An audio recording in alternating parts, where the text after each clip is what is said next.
Welcome to Pindar Poetry. We hope you learned something new. You start by confirming compatibility. Look in Settings or the manual. Some phones accept micro SD only, others none. Once done, pick a card rated for UHSI or higher so apps and media run smoothly. Speed matters for video and app performance. Make sure you back up existing data first and charge the phone to at least 50%.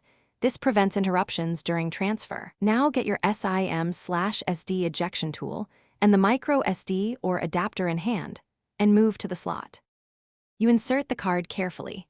Follow the tray diagram so metal contacts align and the card seats flat. If the phone supports hot swap, you can insert while on, but powering off is safer.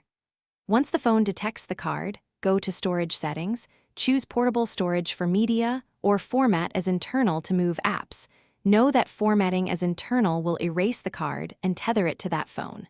When prompted, select XFAT for cards larger than 32 GB to avoid file size limits. Finish formatting and wait, and you now move content. Use the storage menu to migrate media or apps. If formatted as internal, apps can be moved and will run from the card. If portable, move only media and documents. Once transfers finish, always use the unmount or eject option before physically removing the card to prevent corruption. Do not yank it during writes. If the phone cannot read the card, reseat it and test in another device. If still unreadable, back up any accessible files and reformat, or replace the card if diagnostics show hardware faults. Thanks for watching. Consider subscribing if we helped you.